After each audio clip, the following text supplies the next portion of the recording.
생생하게 상생하며 YTN 라디오 생생경제. 안녕하세요. YTN 라디오 생생경제 김혜민입니다. 일 때문에 힘든 것이 아니라 사람 때문에 힘든 것이다. 직장 생활을 하는 분들은 누구나 이 말에 동감하실 겁니다. 정부가 근로기준법에 직장 괴롭힘을 규정하고 직장 괴롭힘 금지 조항을 신설하기로 했습니다. 대책에는 직장 괴롭힘 사건이 발생하면 사용자가 사건 조사와 조치, 또 예방 교육을 의무화하는 내용이 담겼는데요. 또 괴롭힘 사건으로 사회적 무리를 일으킨 사업장에 대해서는 특별 근로 감독을 시행하는 방안도 검토하기로 했습니다. 만약 의료인이 직장 괴롭힘으로 형사처벌을 받는다면 면허 정지가 가능하도록 의료법도 개정되고요. 교수가 연구원들을 괴롭혀 징계를 받으면 앞으로 연구 과제도 못하게 됩니다. 못 살게 구는 상사, 되바라진 후배, 얄미운 동료, 이제는 조심하셔야 합니다. 2018년 7월 19일 YTN 라디오 생생경제 지금 시작합니다.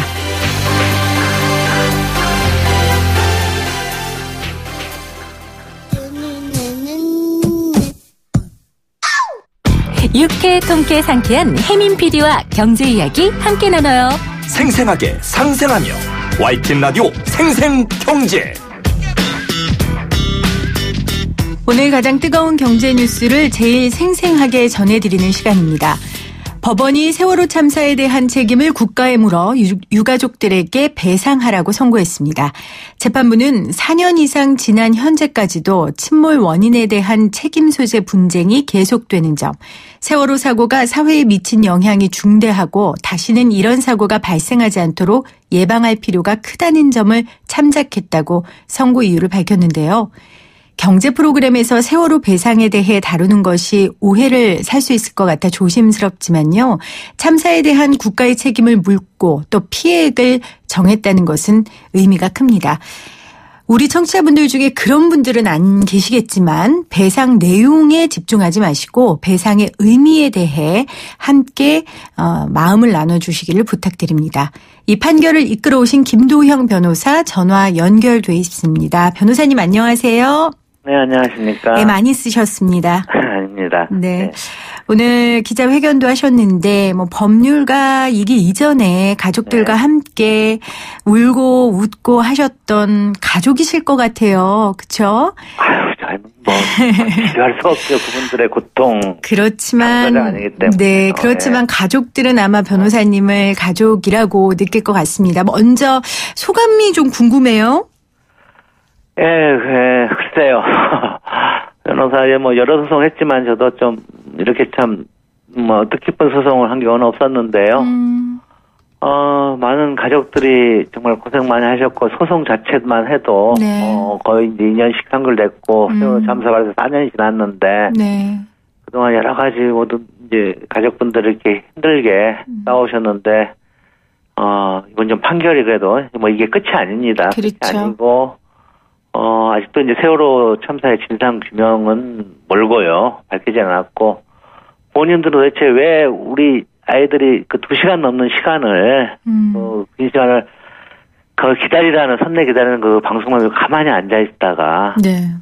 구조세를 밖에 다 있음에도 불구하고 구해내지 못하고 그대로 배와 함께 충분해서 죽은 거에 대해서, 왜 그랬는가 도대체, 왜 죽은가, 그걸 좀 납득시켜달라는 거거든요. 네.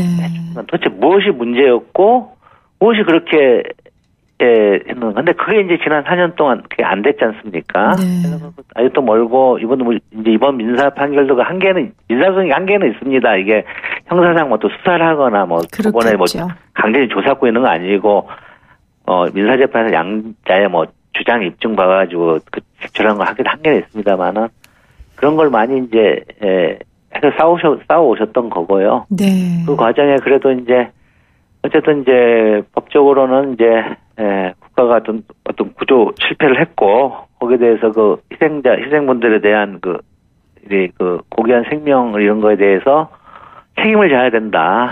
손해배상 보고가 불법의 책임을 인정했다는 것에 대해서 어쨌든 기본적인 의미가 있다고, 이번 판결을 평가할 수 있겠습니다. 네. 변호사님 말씀 주신 것처럼 지금 가족들은 사실 이 판결만으로 어떻게 위로를 받고 해결을 다 했다고 느낄 수 있겠습니까? 그럴 수 없죠. 네. 그렇지만 이제 재판부에서 사법부에서 어쨌건 정부와 기업이 책임이 있다라고 인정을 했고 상징적인 의미로 이제 배상까지 청구를 한 건데 근데 이제 판결문에 정부와 기업이 구체적으로 정부가 구체적으로 뭘 잘못했는지가 적혀 있지 않았다. 이 부분에 대해 유족들은 굉장히 아쉬워하고 마음 아파하시더라고요. 아니 뭘 잘못했는지 이제 단정은 아니고요. 네. 인정은 했죠. 기본적으로 세월호 선청해진 회원의 불법행위를 어떤 잘못을 했고 정부든 잘못했다는데 문제는 인정한 불법의 책임의 이제 그 원인이죠.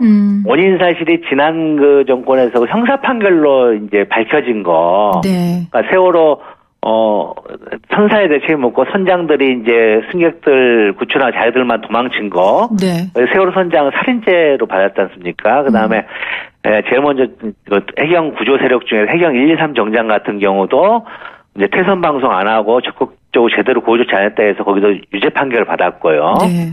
이런 거는 이제 형사 판결로 다 대법에서 확정이 됐기 때문에 불법행위 책임이 인정은 되는 겁니다, 이제. 근데 네. 이제 그 이상의 그것만은 아니었거든요. 국가 정부의 구조 실패가 단지 해경 123 정장 한 사람이 아니라 네. 많은 해경 수뇌부도 잘못된 게 많았고 배낭된 컨트롤 타워도 제대로 작동 안 했고 뭐 이전 대통령의 7시간이라고 얼마나 논란이 있었습니까? 정부가 무능과 무책임으로 무대응을 했고 충분히 구조할 시간도 있었고 구조할 세력도 충분해서 불구하고 못 구한 거거든요. 네. 거기에 대한 책임을 묻는데 기존에 이제 나왔던 지난 정부에서는 이런 걸 제대로 안 밝히려고 그랬죠. 덮으려고 그랬고 오히려 그런 거 진상 규명 아까 말씀드린 왜 우리 아이들이 그렇게 죽어갔는지 죽었는지를 알려달라는 것에 대해서 외면하고 유족들을 폄하하고 매도하고 네. 정권을 비판하고 그분들이 무슨 잘못이 있습니까? 자식 잃은 소중한 가족을 잃은 분들이 그게 그렇죠. 그러니까 그런 거에 대해서 은폐했고 걔는 안 밝혀졌거든요. 그런 게 다 많이 드러났죠. 네. 근데 이제 이번 판결은 그렇게 소극적으로 그렇게 밝혀진 것만 형사 판결을 했던 것만 정부 책임을 인정하고 그 이외에 이제 다른 여러 가지 이제 의혹들이 많이 있었고 그게 또 사실 나왔는데 그런 부분 특히 정부의 구조 실패 부분에 대해서는 형사 판결이나 이런 거는 안 했지만 그에 많은 분들의 노력을 통해서 세월호 특조위도 있었고요. 네. 밝혀졌는데 그런 부분은 좀 법원이 좀 제대로 거기까지 좀 적극적으로 불법이 좀 인정 안 한 부분이 있는데 네. 거기에 대해서 유족도 굉장히 좀 이해 못하시고 안타까워하시고 허탈해하시고 네. 그 대리인도 이런 거는 이미 사실 확인화된 건데 네네. 좁게만 인정을 했다. 국가의 책임을 이미 밝혀진 건 드러났거든요. 해경 123 정장 네네. 잘못에 대해서 대법원. 네. 그러니까 지금까지 밝혀진 것들 그리고 뭐 단순히 한 기관이나 한 사람의 잘못이 아니고 국가 구조 정말 실패의 문제인데 그 부분에 대한 좀 한 걸음 나아가는 내용이 담겨 있지 않았다 판결문에. 그렇죠. 이제 유족들의 마음은 그건 것 같습니다. 그리고 그런 게 이제 안 밝혀진 게 아니라 밝혀졌거든요. 네, 밝혀졌는데 사법부에서 이거를 재판문에 쓰고 안 쓰고는 굉장히 큰 의미니까요. 유족들은 그걸 바라는 거거든요. 그런 거죠. 네. 금전적으로 얼마가 아니라 바로 아까 왜 우리 아이들이 그렇게 못 구하고 이렇게 죽었는데 꼭 거기에 대해서 누가 어떤 잘못을 했고 그다음 처벌 그런 걸 원인을 알려달라는 거거든요. 네. 그런 게 이제 좀 안 남겨 있다는 거에 대해서 좀 많은 아쉬움을 가진 거죠. 그게 목적이었거든요. 소송하는 것도요. 그렇습니다. 진상규명이죠. 네. 변호사님이 얘기해 주셨어요. 유가족들이 돈을 받는 배상이 목적이 아니라 사법부에서 판결문에 이제 공식적인 문서로 국가의 잘못을 책임을 인정하는 게 목적이었다 했는데 아직까지도 저는 뭐 그런 분들이 아직 많이 남지 않았다. 이제는 없다고 생각하지만 그래도 아직까지도 유가족들이 이 배상금 문제에 대한 오해라든지 이런 부분에 잘못된 생각들을 갖고 계신 분들이 계세요. 그러게요. 그래서 혹시 이번 재판부의 결정으로 유가족들이 또 얼마를 받는다, 뭐 그동안 얼마를 받았는데 또 더 받는다 이런 얘기를 하실까봐 사실 굉장히 저도 조심스러워요. 그러니까 그런 부분은 접근하는 것 자체가 좀 잘못된 거거든요. 이거는 그리고 중요한 건 뭐냐면 국가의 잘못이 있다는 겁니다. 그냥 일반 교통사고 타인들 간의 개인들 간의 과실 순간 실수로 빚어지는 게 있지 않습니까? 네. 그런 경우에도 소중한 가족 얼마나 돌아가시면 유족들은 힘들겠지만은 이런 개인 사회의 문제가 아니라 이거는 국가가 충분히 구할 수 있었음에도 불구하고 구조를 실패해서 2시간 넘게 정말 선내에서 그대로 기다린 아이들이 그대로 자기들도 왜 자기들이 구해지지 못하니 밖에는 헬기 다 떠 있고 오선 있고 해경 다 왔는데 그걸 다 창문으로 보면서 죽어갔거든요. 변호사님, 제가 지금 인터뷰를 하면서 변호사님이 정말 유가족분만큼 안타까워하시는 게 막 느껴져요. 그래서 제가 참 감사하기도 하고 안타까운데 저희가 조금 구체적인 내용을. 예, 그러니까 거기에 국가의 그 잘못에 대해서 인정하는 네. 거거든요. 그러니까 이건 국가의 잘못이 있는 거죠. 국가의 과실 불법행위이기 때문에 여기에 배상을 하는 것이지. 그렇죠. 단지 어떤 사고에 대해서 책임이 없는데도 불구하고 국가가 그걸 여론이라고 밀려서 하는 게 아니거든요. 그렇습니다. 그러니까 청취자분들 그 차이가 있고요. 네, 변호사님이 지금 하시는 말씀, 네. 그러니까 국가가 분명히 국가의 잘못이 있다고 인정을 했고 거기에 대한 배상금을 지급하는 겁니다. 위로금이 아닙니다. 그렇죠. 거기에 대한. 그러니까 제가 이해를 이렇게 천안함 사태하고 많이 비교하는데 그런 예를 들면요. 천안함 사태는요. 군인들이 나라 지키다가 지금 공식적으로 북한의 폭침해에서 사망한 거지 않습니까? 네. 그럼 국가 잘못 없어. 우리 정부 잘못 한 게 하나도 없죠. 천안 사태 그건 책임은 북한에 물어야 되잖아요. 네. 북한은 그 공격을 받아가지고 한 거지. 국가 군인들을 생명 지킬 수 지킨 게 아니잖아요. 책임 없는 건데 그렇지만은 그분들은 국가를 위해서 희생하고 군복무를 하다 돌아가시기 때문에 보상을 해주는 겁니다. 1호. 네. 네. 이거는 이제 국가의 잘못이 없는 부분인 거고. 근데 이거는 국가의 어떤 잘못 책임 있는 부분이거든요. 네. 그게 이제 법적으로는 보상과 배상의 차이인데 이건 배상을 받으시는 겁니다. 네, 그러니까 그거를 단순 비교할 수는 없는 거거든요. 네네. 배상에 대해서는 그리고 우리 법리적으로 민사 법리적으로 이런 배상에 대해서 손해배상금에 대해서 금액이 다 돼 있는 거고요. 그 기준이라는 게 있는 거고요. 기준이요. 그러면 변호사님 이제 재판부의 결정은 유가족이 청구했던 금액의 약 60%를 손해배상금으로 인정했거든요. 네. 이 부분은 유족 측 변호사로서 어떻게 받아들이세요? 그래서 정말 금액 부분은 저희들이 참 예민한 부분이지만요. 저희가 아니기 때문에 거기에 대해서 많다 적다 말씀 못 드린 거고요. 네. 저희들도 그래서 처음에 청구 금액을 정할 때도 굉장히 고심을 많이 했습니다. 그런 식으로 좀 계속 매도당하고 있고 유족들이 그런 식으로 하기 때문에 그렇게 안 비춰지려 했는데요. 네. 저희들은 좀 일반 법리에 따라서 이제 적정금을 하고 이제 판단을 했던 것이고요. 네. 지금 법원이 인정한 기준 금액은 이제 대법원이 위자료 산정 기준을 2016년도에 바꿨습니다. 그 전에 너무 적다. 우리나라가 참 사람이 이렇게 사망했을 때 그냥 일반 교통사고가 1억 원이었거든, 위자료가요. 네. 이런 게 좀 너무 좀 적고, 선진국 같은 징벌적 손해배상 이런 것도 있는데 해서 많이 증액을 했고요. 네. 그래서 대형 재난사고 같은 경우는 현재 이런 세월호와 같이 항공기라든지. 네. 기본 위자료가 희생하신 분들 사망돼 있는 2억 원입니다. 기본이요. 그리고 고의적인 범죄행위라는 중대한 과실이 있을 때는 4억 원까지 가중을 해요. 위자료를요. 네. 네. 그러니까 지금 기준이 바뀌었거든요. 그리고 이 사례가 그 다음 첫 사례인데서 지금 법원은 희생자 한 명당 2억 원을 인정했거든요. 네. 그럼 법원의 대법원의 위자료 산정 규정에 따르면은 하한인 금액인 거죠. 저희가 볼 때는 4억까지도 인정하겠다는 거거든요. 네네. 근데 이제 유족들, 가족들 본인 고유의 위자료를 합쳐더라도 대법원의 위자료 산정 기준이 4억 원에는 미치지 못합니다. 네. 그러니까 이게 그냥 단순히 정해진 금액이 아니라 국가가 정해준 기준이 있다는 거. 네, 법원에서 정한 기준이 있는 거죠. 네, 그것도 청취자분들이 꼭 알고 계셔야 될 것 같습니다. 워낙 이제 나온 겁니다. 네, 워낙 가짜 뉴스들이 많아서요. 좀 그런 부분을 아셨으면 좋겠고 이번 소송에 참여한 유족분들은 예전에 국가가 세월호 위자료를 좀 지급하겠다고 했을 때 그걸 받아들이시지 않은 분들이죠. 그렇죠. 그래서 국가 배상금을 거부했던 분들이고 소송에 나섰고 하셨는데 그렇다면은 이제 그 전에 국가 배상금을 받았던 유족들은 이번에 판결에서 주는 배상금 그거는 받지 못하시는 겁니까? 그렇죠. 그 당시 그분들은 이제 합의를 하셨던 거고요. 네네. 여러 사정으로. 네. 좀 당장 그 당시에도 정부에서 이제 밀어붙였던 거거든요, 유족들에게. 네. 예, 이제 이렇게 합의를 할 걸 종용해야지 하셨는데 법리적으로는 이거 특별법에 이렇게 그 당시 그 보상을 받으시면은 재판상 화해가 성립한 걸로 됐다고 돼 있기 때문에. 네. 그러면 다시 그걸 소송을 할 수는 없거든요. 그래서 그 희생한 학생 사망에 대해서 손해배상 청구는 좀 법리적으로 지금 좀 약간 어렵습니다. 네.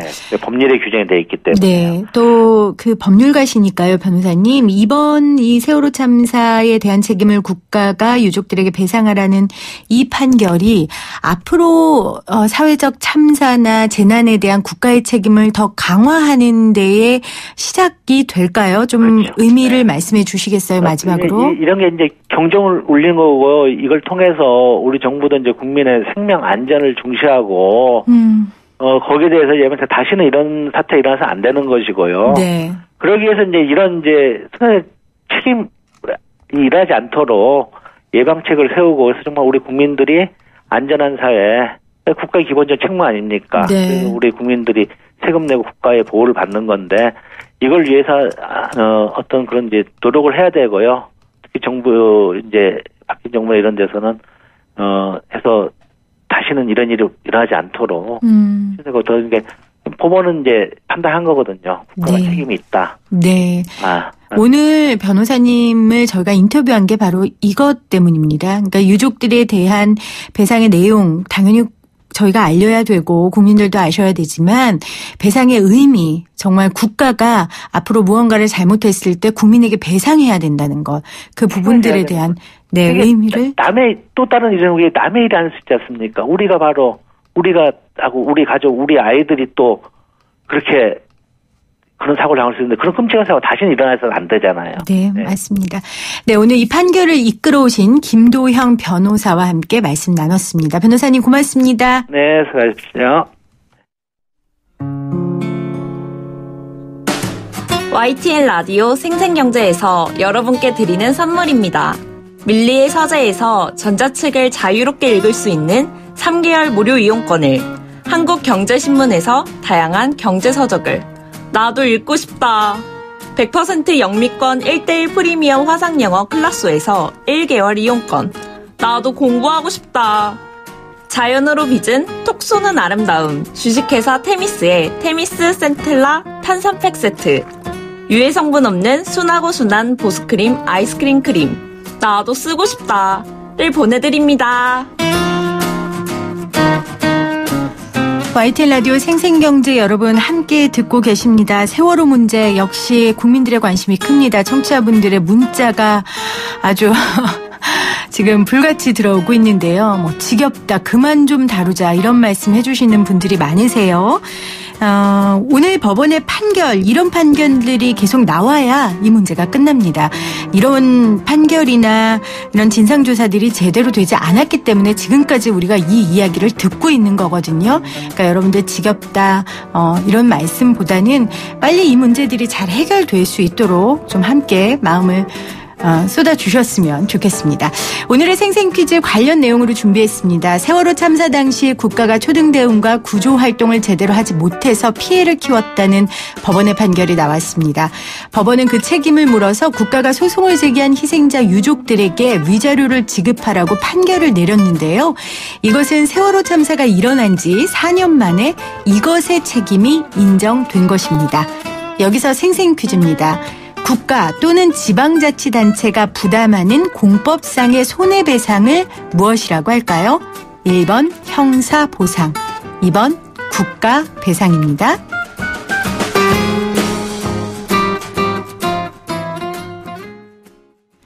생생하게 상생하며 YTN 라디오 생생경제는 방송통신위원회의 방송통신발전 기금을 지원받고 있고요. 포스코와 함께합니다. 저는 2부에 다시 올게요.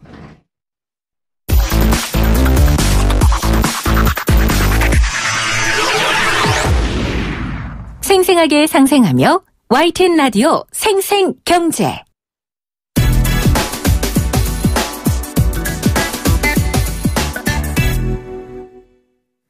YTN 라디오 생생경제 목요일 격주로 만나는 분입니다. 소비자경제 권지연 기자와 함께 나는 소비자다라는 시간 함께 갖도록 하겠습니다. 안녕하세요, 기자님. 네, 안녕하세요. 컨슈머 저널리스트 권지연입니다. 소비자경제를 통해 들어온 다양한 소비자 제보, 고발 건들 처음에 함께 나눴으면 좋겠는데요. 네. 어떤 것들 소개해 주시겠어요? 네, 역시 요즘도 사례가 참 많이 들어오고 있는데요, 제보가. 휴가철 앞두고 있기 때문에 아무래도 항공권 관련이 참 많이 들어오고 있어요. 저 이거 할 말 있어요. 먼저 들어볼게요. 네. 그 인터넷에 올라온 최저가 항공권에 속아서 예약을 시도했다가 분통을 터뜨리는 사례가 좀 들어온 게 있었는데요. 어떤 사례인지 먼저 소비자의 목소리를 좀 들어보시죠. 우리는 보통 항공권 끊을 때 검색을 해가지고 비교를 해가지고 제일 저렴한 거를 보통 클릭을 해서 구매를 하잖아요. 그날 광고에 나오기를 98만 원대에 구매를 할 수 있다고 떠가지고 구매를 했는데 결제창이 안 뜨더라고요. 인터넷상으로. 그래서 이제 직원하고 통화를 하니까 다음 주 월요일 정도 돼야지 결제를 할 수 있을 겁니다. 그래서 기다렸죠. 근데 월요일 날 문자 온 내용의 가격이 제가 예약했던 3일 전에 봤던 금요일 날 그 금액하고 틀린 거예요. 오른 가격으로 저한테 결제를 하라는 거예요. 그래서 저는 이걸 어떻게 이해해야 될지 모르겠다. 그랬더니 자기네들은 발뺌만 하더라고요. 자기네들의 가격을 올려놓은 게 아니라고.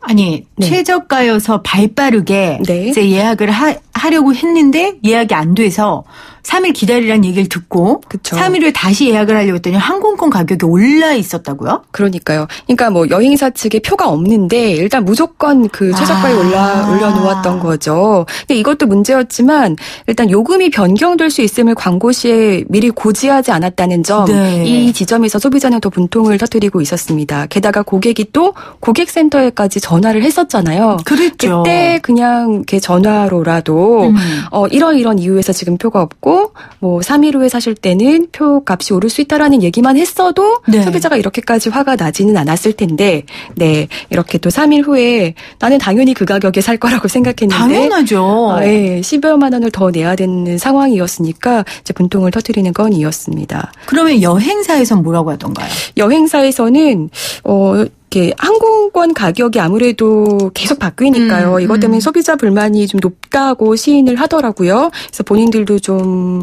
어려움이 많다 이렇게 얘기를 하면서 광고 시에 제대로 된 고지가 없었던 부분에 대해서는 잘못인 것 같다. 네. 하지만 고의성은 없었다고 이렇게 해명을 했습니다. 사실 그 예약을 하고 나면 그 하단에 그 아주 작게 그 상기 요금은 금일 기준 운임이다. 그리고 항공권 사용일이나 결제 시기, 환율, 유가 등에 따라서 공지 없이 변경될 수 있다는 문구가 뜨기는 해요. 근데 이제 예약 후에 떠야 되는 게 아니라 소비자는 광고하는 그 광고할 때 그렇죠. 미리 소비자가 이제 예약을 하기 전에 알 네. 수 있어야 된다. 이런 네. 입장이었습니다. 아니 그럼 네. 이거는 배상을 못 받아요? 그 차익만큼을 뭐 보상해 준다든지. 근데 이제 이 소비자 같은 경우는 미리 또 다른 데서 이제 급하니까 네. 이제 그냥 이렇게 다른 데 이용해서 구매를 한 경우였기 때문에 배상권까지 가는 거는 아니었고요. 네. 아니 제 경우는요. 네. 저도 너무 비슷한 경우예요. 제가 이제 항공권을 구매를 했어요. 저도 네. 굉장히 싸게. 그랬는데 이제 일정이 안 돼서 네. 취소를 하려고 변경은 안 된다 그러더라고요. 그래서 네. 취소를 하려고 했더니 한 장에 취소 수수료를 25,000원을 물래요. 그 표가 5만 원짜리였어요. 네. 제주도 가는. 그러면은 저희가 4식구인데 그러면은 10만 원을 내야 되는 거예요. 그렇죠. 그렇잖아요. 네. 그래서 제가 그런 게 있었나요? 했더니 있었다 그러더라고요. 그래서 제가 그럼 알겠습니다. 그리고 끊고 봤더니 정말 저 뒤에 뒤로가 정말 그 뒤에 아주 조그맣게 써 있더라고요. 네. 그렇게 좀 저가 항공권을 네. 수로 이렇게 항공권을 취소해야 되는 경우나 이럴 때 그 항공권 가격에 버금가는 수수료를 이제 물어야 하고 또 네. 때로는 여행사에까지 또 수수료를 물어야 하는데 여행사별로 또 요구하는 수수료가 다 다를 수 있거든요. 네. 네. 이런 것들 소비자 불만이 굉장히 높은 분야입니다. 네. 0760님이 여행사의 이 싹쓸이 티켓 구매에 문제 많지 않나요? 이렇게 보내주셨어요. 여행사가 네. 정말 이렇게 싹쓸이로 미리 구매를 해놓는 거죠? 그런 경우들이 있겠죠. 왜냐면 이제 항공사에서 얼리버드 티켓이라고 해서 미리 내놓는 티켓들이 있잖아요. 사실 네. 그런 것들이 이제 가격이 싸게 매겨지고 사실 이제 항공권이라는 것 자체가 이제 정가라는 그 개념이 굉장히 모호한 게 항공권으로 우리가 대부분 알고 있잖아요. 네네. 그러니까 우리가 생각하는 뭐 퍼스트, 비즈니스석, 뭐 이코노미 이런 석들만 있는 게 아니라 항공사 내부에서 그 기준을 정하는 그 국제선 여객기 한 편당 한 20가지 클래스가 운영이 되거든요. 그러니까 좌석마다 사실 다 가격이 다르다고 생각하시면 돼요. 그러니까 내가 누군가 싸게 구입을 했다면 누군가는 그 항공가의 최고 영업이익을 맞춰주기 위해서 누군가는 비싸게 타고 있다는 거거든요. 네. 그러니까 이제 아무래도 여행사 측에서는 미리 싸게 나왔을 때 싸게 구매를 해서 그런 식으로 영업을 그렇게 해나가겠죠. 네. 소비자원, 한국 소비자원은 이런 문제에 대해서 좀 어떤 입장이에요? 소비자원에서는 특가운임의 항공권을 구매한 경우 구매 당시 고지된 환불 규정이 적용된다. 그래서 항공권 구매 시의 운임 조건이나 환불 규정을 소비자가 꼼꼼히 확인하는 것이 중요하다. 네. 요 정도로 소비자에게 주의를 요하는 정도로 그치고 있습니다. 네, 그러니까 소비자가 아무래도 아직은 많이 불리한 상황인 거죠. 그러니까 꼼꼼히 살펴봐야 할 것 같고요. 네. 사실 최근 항공사들이 오너리스크 문제로 굉장히 시끄럽잖아요. 네. 그런데 이런 소비자 정책도 한 번쯤 대대적으로 손을 봐야 하지 않을까 싶습니다. 네. 다음 또 어떤 사례 준비하셨어요? 네, 이 건은 저희 후배 최빈나 기자가 아주 열심히 취재한 건인데요. 네. 최근 SNS 통해서 미백에 도움을 준다, 혹은 입술에 볼륨을 준다. 저 본 것 같은데요. 네, 이런 광고 보고 화장품 한두 번쯤 구매해 보셨을 거예요. 그렇죠. SNS를 그렇죠. 통해서. 저도 사실 좀 꽤 구매를 했던 것 같은데 네. 이렇게 구매했다가 화장품 성분이 피부와 맞지 않아서 네. 바깥 활동이 어려웠을 정도로 피부가 붉게 달아오르거나 어떤 경우는 호흡이 가빠져서 응급실까지 간 사례들이 있었습니다. 어머, 세상에. 그렇게 심각해졌단 말이에요. 그렇죠. 피해가? 그러니까 그 화장품마다 성분이 본인 피부와 맞지 않으면 굉장히 위험해질 수 있다는 거죠. 네. 네. 뭐 유튜브나 이런 네. SNS 같은 데서 이게 화장품 광고하는 거 보면요. 셀럽들이라고 하죠. 그 네. SNS 계정을 운영하는 네. 그분들의 팔로워 숫자를 보고 이 제품이 굉장히 신뢰가 가겠다. 이렇게 네. 생각하잖아요. 그렇죠. 네. 아무래도 많은 사람들이 호응을 하고 있으니까 나도 한번 사볼까? 이렇게 생각하고 사는 경우들이 굉장히 많은데 사실 이렇게 문제가 된 제품들도 대부분이 유튜브 팔로워 숫자가 뭐 20만, 네. 50만 이렇게 넘어가는 경우들이 많았거든요. 그런데 현혹이 돼서는 안 된다는 거죠. 그러니까 어떤 경우는 광고에서 그 남녀노소에게 다 무해한 천연 성분이다. 이렇게 광고를 하고 있었는데 네. 알고 보니까 사실 그 성분 중에는 염증을 일으킬 수도 있는 성분이 포함되어 있었던 거예요. 네. 그러니까 이런 경우 사실 제품은 환불받을 수 있지만 한 번 손상되면 사실 피부는요. 그럼요. 네. 그런 부분에 대한 어떤 책임을 묻기는 쉽지가 않기 때문에 주의가 네. 많이 필요합니다. 그리고 저는 이런 생각을 합니다. 우리가 중소기업이나 이런 소규모 사업장에서 만든 물건들을 많이 사줘야 되잖아요. 네. 근데 자꾸 이런 식으로 문제가 생기면 소비자들은 그래도 이름이 있는 기업의 물건이 안전하겠지 생각하고 그 물건만 사요. 그러니까요. 그러니까 이거는 정말 열심히 새롭게 제품 개발하고 열심히 판로를 개척하려는 중소기업 사람들한테 굉장히 해끼치는 일이에요. 그럼요. 진짜. 네. 그리고 네. 이런 게 문제가 아무래도 유통구조상의 사실 문제도 좀 있는 것 같거든요. 네네. 네. 근데 이제 반드시 한 가지 더 참고를 반드시 하셔야 될 점은 사실 그 화장품에서 그 주름 방지, 네. 뭐 피부 재생 효과, 보톡스 이런 표현은 현행 화장품법상 다 위법입니다. 안 되는군요. 그렇죠. 그러면 기존의 화장품들이 이런 말을 쓸 수가 없군요. 원래 유통구조 화장품은 같이. 네. 치료제가 아니잖아요. 그렇죠. 네. 그런데 이런 광고 문구를 보면은 이거는 마치 내 피부를 완전히 재탄생시켜 줄 것처럼 느껴지잖아요. 네네. 그렇기 때문에 이런 광고 문구는 엄격히 제한이 되고 네네. 있습니다. 요즘에 아무래도 탈모 때문에 고민하시는 분들이 많다 보니까 탈모 제품 같은 경우 뭐 탈모 치료 뭐 이런 식으로 많이 이렇게 광고들 하는 경우들 보잖아요. 네. 이것도 사실은 위법이거든요. 그러니까 그 탈모 제품도 화장품에 들어가기 때문인데요. 요즘에 문제는 그 유통 구조상 뭐 연구소 같은 데서 이런 것들을 잘 만들었다고 해놓고 이제 한 업체에 이제 독점적으로 주면 그 독점 업체가 많은 이제 업체들에게 팔로 개척해주는 이런 시스템이기 때문에 특히 이렇게 SNS 개인 블로그를 통해서 이제 판매하시는 분들이 굉장히 많죠. 네. 근데 이분들도 사실은 몰라서 몰라서 이렇게 하시는 경우가 굉장히 많더라고요. 근데 그래서 그거는 몰라서란 말로는 정당화가 안 될 것 그럼요. 같아요. 네. 그렇죠? 네, 많은 그렇죠. 분들 그리고 그만큼 셀럽이라는 이름을 갖고 있으면 그렇게 하시면 안 되죠. 그러니까 더 네. 책임감을 가지고 하셔야 된다는 얘기를 꼭 드리고 싶습니다. 네. 그래서 이렇게 과대 광고가 버젓이 등장하고 있는 그 광고 제품 광고를 또 개인 체험담처럼 이렇게 아하. 퍼뜨리는 경우가 있기 때문에 네. 사실 SNS나 개인 블로그에서 이렇게 판매하는 경우는 적발도 쉽지가 않다고 해요. 그리고 적발된다고 해도 그 사이트를 차단하는 정도로 아주 가벼운 그렇게 처분에 그치는 정도가 대부분이라고 하더라고요. 네. 그리고 판매하고 먹튀를 하는 경우들도 있는데 이런 경우도 뭐 책임지는 사람이 사실은 없죠.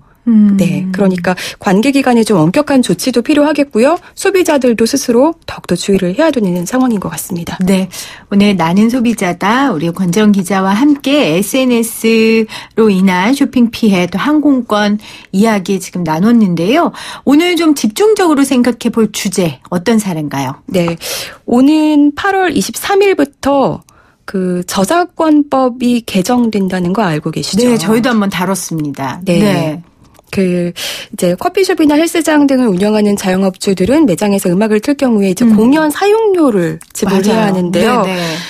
매장 규모에 따라서 주점이나 음료점업의 경우는 월 2,000원에서 10,000원 정도까지 그리고 체력 단련장의 경우는 최저 월 5,700원에서 29,800원 수준으로 저작권료 등을 이렇게 차등 지급하게 됩니다. 다만 50제곱미터 규모 미만의 영업장은 이제 면제가 되고요. 네. 네. 법안 내용은 이래요. 네.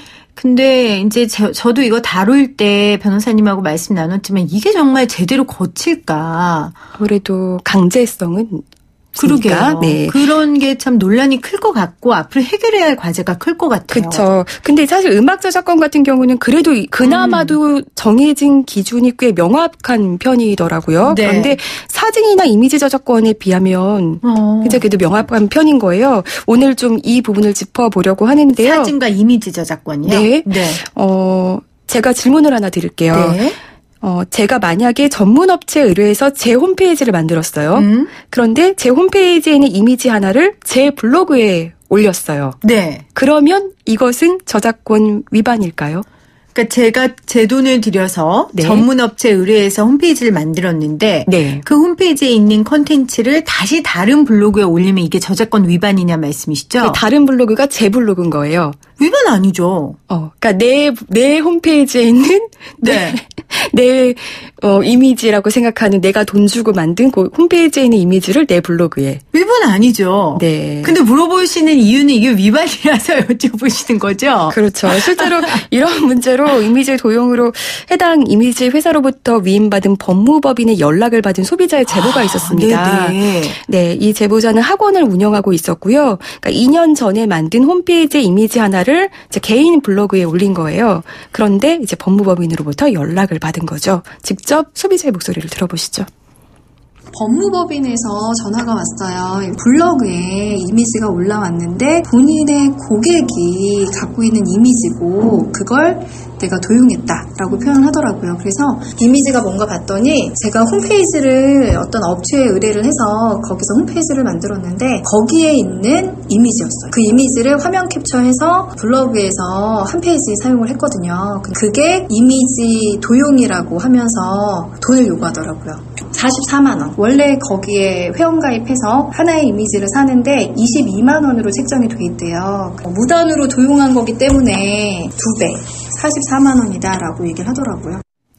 그러니까 이미지 하나 가격이 44만 원이라는 거예요? 그러니까 22만 원인데 이미지 도용을 했으니까 2배수를 물려서 44만 원을 내라. 이게 저작권 위반이에요? 결론부터 말하자면 현행법상 저작권 위반은 맞다고 합니다. 아. 네. 그런데 사실 이 제보자 입장에서는 억울할 수밖에 없는 게 본인이 그 이미지를 반드시 사용해야 되는 이미지가 아니었다는 거예요. 그러니까 이게 저작권 위반이라는 사실만 알았어도 굳이 그 블로그에 포스팅을 하지 않았을 텐데 나는 몰랐기 때문에 이렇게 했고 이 금액은 너무 부당한 게 아니냐. 네, 이렇게 좀 하소연을 해왔습니다. 그러니까 남의 블로그에 있는 이미지를 가져온 것도 아니고 네. 내가 내 2년 전에 내 돈 주고 만들었던 홈페이지에서 이미지를 가지고 네. 나의 개인 블로그에 올렸는데 이게 지금 저작권으로 걸렸다는 말씀이신 그렇죠. 거예요. 네네. 아니 근데 이 가격이 법적으로 그렇다고 한다 해도 네. 44만 원이라는 건 너무 부당한 거 아니에요? 그렇죠. 그래서 해당 이미지 업체에도 도대체 이 가격이 어떻게 해서 산정된 것인지를 한번 물어보기 위해서 연락을 한번 취해봤습니다. 네, 일단 저희 사이트에 보시면은 한 컷 구매 용도로 가격이 22만 원에서 44만 원까지 책정이 되어 있고요. 그리고 이제 이용 약관에 따라서 잘못 사용된 부분이나 무단으로 이용한 부분에 대해서는 저희가 1.5배에서 2배까지 손해배상을 부과를 한다는 내용이 있습니다. 위약벌 기준으로. 네.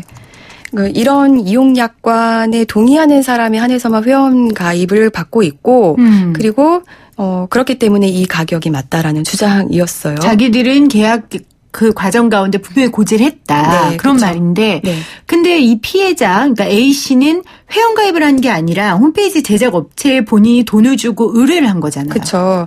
그래서 참고로 보니까 그 해당 이미지 업체는 A씨가 발주한 홈페이지 제작 업체와 네. 1년간 한 100여만 원의 무제한 이미지를 사용할 수 있는 조건으로 계약을 맺고 있었어요. 이게 저작권에 대한 계약을 한 거잖아요. 그렇죠. 그런데 그 이미지 업체에서는 그 홈페이지 업체의 영업사원이 그 이제 소비자에게 제대로 된 고지를 해주지 네. 않았기 때문에 그러니까 그쪽에 오히려 책임을 물어야지 우리 쪽에 물으면 안 된다. 이런 뉘앙스의 말을 했습니다.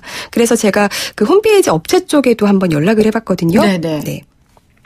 그거는 얘기는 담당 영업사원들이 계약을 했을 때 그거를 말씀을 주식한테 말씀을 드려야 되는데요. 영업사원들이 안 드린 것 같아요.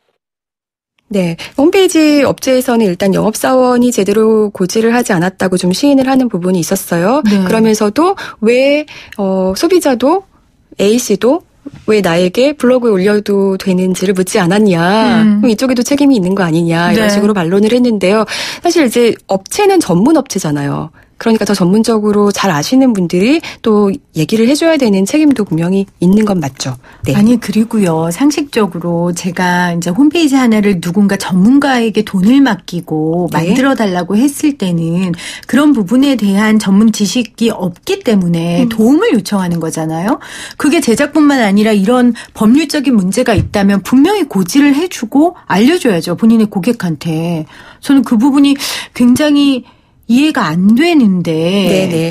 그래서 제가 어쨌든 K 이미지 업체로부터 위임받은 법무법인 네. 담당자가 있잖아요. 네. 그래서 그쪽에도 연락을 좀 취해봤는데요. 이쪽으로부터는 속 시원한 대답을 들을 수가 없었습니다. 그래서 법무법인 3곳 정도를 한번 전화를 돌려봤고, 네. 그 한국저작권협회를 통해서, 한국저작권위원회를 통해서 관련 사항들을 좀 꼼꼼히 짚어봤는데요. 일단은 공통적으로 다 하는 말은 저작권법 위반이 맞지만 사진이나 이미지의 경우는 정해진 금액 자체가 없다는 얘기를 들어볼 수 있었습니다. 그건 왜 그렇죠? 그러니까 사진이나 이미지의 가치가 다 다를 수 있기 때문에 그 가치를 법적인 판단을 거쳐야만 알 수 있다는 거예요. 그러니까 소송까지 가봐서 이걸 다 가려봐야 알 수 있는 거지. 그냥 사진이나 이미지 그러니까 이게 얼마짜리다라고는 제대로 일괄적으로 그렇죠. 할 수는 기준을 없다. 매길 수가 없다. 네네. 그리고 사실은 이 저작권법 위반에 대해서는 그 피해자의 손해를 좀 입증해야 되는데 그 손해 부분도 추정은 불가능하다고 해요. 그렇겠네요. 그러니까 형사고소까지 간다고 해도 대부분 무혐의 처분이 내려지는 경우가 많다고 합니다. 그런데 이렇게 비싼 가격을 부르는 이유가 궁금해집니다. 네, 한국저작권위원회 관계자의 말 속에 힌트가 좀 있습니다. 들어보시죠. 그런 건 정해져 있지 않아요. 이거는 법적인 판단을 거쳐서 배상액이 결정되겠죠. 재판으로 가서. 그럼 그쪽에서 제시하는 금액은 그냥 자기들이 임의로 매긴 금액인 건가요? 그렇죠. 네. 합의금에 대한 부분이기 때문에 그들이 마음대로 정한 금액이에요. 근데 그게 일반 유통가보단 비쌀 수밖에 없는 게 정당한 유통 과정에 있어서의 소비자가를 얘기하는 게 아니에요. 이 사람들은 당신이 잘못을 했고 그 잘못에 대한 책임을 법적인 절차를 밟지 않는 대신에 내가 이거 받고 봐주겠다는 거예요. 당연히 금액은 실제보다 높을 수밖에 없어요. 그 기준은. 네, 혹시 이런 사례도 상담이 많이 들어오나요? 엄청 많죠, 이거는. 근데 합의에 대한 기준은 서로 간에 결국엔 설득에 달려있는 부분이기 때문에 이후에 어떤 결론이 났는지 여부를 저희한테 알려주지는 않으시거든요. 네, 보충 설명을 좀 드리자면 수십만 원이라는 금액을 가지고 사실 변호사까지 선임하기에는 좀 어정쩡한 금액이잖아요. 그냥 합의하고 말지. 그렇죠. 네. 그리고 그러니까 그런 점을 좀 악용한다고 볼 수 있고요. 일반인들이 대다수가 사실 저작권법을 잘 모르실 수 있어요. 그렇죠. 그리고 끝까지 이제 만약에 이걸 안 내고 버틴다. 그러면 이제 민사소송이 아니라 형사고소로 가게 되는 경우가 많다고 하는데 경찰서 들락날락 거리고 사실 바쁜 현대인들이 그리고 이게 사실 부담스럽고 귀찮기도 하고 사실 좀 무섭기도 할 수 있잖아요. 그렇죠. 그러니까 대부분 이런 경우 그냥 깎아서 합의를 본다는 거죠. 그러니까 깎아서 합의를 볼 것까지 생각하고 높은 가격을 제시한다는 얘기였습니다. 네. 네. 그리고 이제 법무법인이나 업계 관계자들의 말을 좀 들어봤더니 사진 이미지 도용만 전문적으로 찾는 팀들이 있다고 합니다. 아이고 부지런들 하셔라. 네. 그래서 그런 팀들이 법무법인의 인력까지 보내서 법무법인 이름으로 혹시 저작권법에 걸린 사진이나 이미지가 있는지를 찾고 그 수익을 이렇게 나누는 방식으로 영업을 하는 분들이 계시다고 해요. 그래서 이제 구글이나 네이버 같은 데 보면 이미지 검색 같은 거 있잖아요. 그러니까 정말 그런 것들을 함부로 사용하면 안 되는 이유가 그런 데 있고요. 인터넷상에 이미지를 마구잡이로 뿌려서 이렇게 덫을 놓는 경우도 있다고 하니까 굉장히 주의가 필요합니다. 물론 저작권은 당연히 지켜져야 되는 거라고 생각을 합니다. 네. 그리고 아까 제가 부지런도 하셔라라고 말씀을 드렸는데 그래서 혹시 오해가 있을까 봐 이렇게 도용적으로 찾는 분들이 불법은 아니잖아요. 당연히 이제 잘못된 것들을 이렇게 고발하고 할 수 있는데 덫을 놓는 경우거나 이런 경우는 이거는 안 되죠. 그렇죠. 네. 그리고 법이라는 건 그러니까 소비자들을 보호하려고 하는 거지 처벌하려고 하는 목적보다는 사실 보호하려는 목적이 먼저 선용돼야 되는 거잖아요. 그럼요. 네. 그래서 저작권법에 따라 이제 벌금을 냈어요. 그럼 그 돈이 창작자에게 갑니까? 이게 중요한 대목인 것 같아요. 네. 그러니까 저작권료와 위약금이 그 이미지를 제작한 디자이너나 사진 작가에게 지급이 되느냐 제가 그 이미지 회사 쪽에 좀 물어봤어요. 그랬더니 사진 이미지 저작권은 회사에 있다고 얘기를 했습니다. 그런데 사실 저작권법의 취지를 보면 원래 창작자의 노력과 가치를 인정하기 위해서 만들어진 거잖아요. 그렇죠. 그러니까 사실 이 부분에서 애매한 사람들이 돈을 벌어가는 거는 좀 안타까운 면이 큰 거죠. 그러니까 그래도 음악의 경우는 음악 저작권 협회가 있어요. 그래서 이 부분들에 대한 어떤 권리 주장이나 이런 것들이 좀 많이 이루어진 부분이 있는데 안타깝게도 사진이나 이미지는 협회가 없거든요. 그러니까 이런 권리를 주장하기도 좀 힘들었던 것 같고요. 그러니까 현직 디자이너들의 얘기를 좀 들어봐도 늘 이런 부분이 고민이라고 합니다. 그러니까 자신이 공들여서 만든 제작물인데 저작권은 사실 나에게 있는 것이 아니라 회사에 입사할 때는 저작권이 회사에 있다고 계약서에 사인을 한다고 해요. 그리고 퇴사하면 정작 창작자인 본인은 그 이미지를 사용을 못한다는 거죠. 그러니까 창작자의 권리를 제대로 인정해주기 위해서는 그 저작권법을 악용해서 애매한 사람들이 이익을 챙기는 현실을 좀 바로 잡아줄 수 있는 제도적인 장치가 신속하게 마련돼야 할 것 같습니다. 네. 오늘 나는 소비자다 권정 기자와 함께 저작권 문제, 특히 사진, 이미지 관련된 부분 말씀 나눴는데요. 여러분들 저희가 격주로 이 코너 준비하고 있어요. 평소 소비자로서 피해본 문제나 아니면 궁금한 내용이 있으시면요. 저희한테 문자 주시거나 아니면 소비자경제신문. 네, 소비자경제신문입니다. 네, 소비자경제신문 사이트 가시면 남기실 수 있습니다. 그럼 저희가 우리 권정 기자가 잘 정리해서 도와드리고 또 해결해 드릴 겁니다. 오늘 함께해 주신 권정 기자님 고맙습니다. 네, 감사합니다. 네, 오늘 문자로 세월호에 대한 이야기들 해주셨어요. 제가 양쪽의 입장을 똑같이 소개해드릴게요. 79911 많은 사람들이 세월호 사건 지겹다고 하는데 우리가 자식의 죽음이 지겨운 어른들이 사는 세상이 되었구나 싶어서 씁쓸합니다 하셨고요. 1798님 국가배상입니다. 지겹다고 하시는 분들 남의 일이니까 그렇죠. 내 지인이 그런 일 당했다고 하며 그 이상 떠들 것 같은데요 라고 보내주셨고요. 5486님 배상은 국민들 세금이잖아요. 배상 후 돈과 책임은 누가 지나요? 하셨어요. 그리고 또 2470님, 군인들 희생자는 나라 위해 죽은 건데 같이 비교하는 건 잘못된 겁니다. 이렇게 보내주셨습니다. 그 밖에도 문자 주신 여러분들 제가 잘 봤고요. 의견 감사하게 생각하겠습니다. 오늘도 함께해 주신 여러분 고맙습니다. 이 프로그램은 방송통신위원회의 방송통신발전기금으로 만들어지고 있고요. 포스코와 함께합니다. 저는 내일 다시 올게요.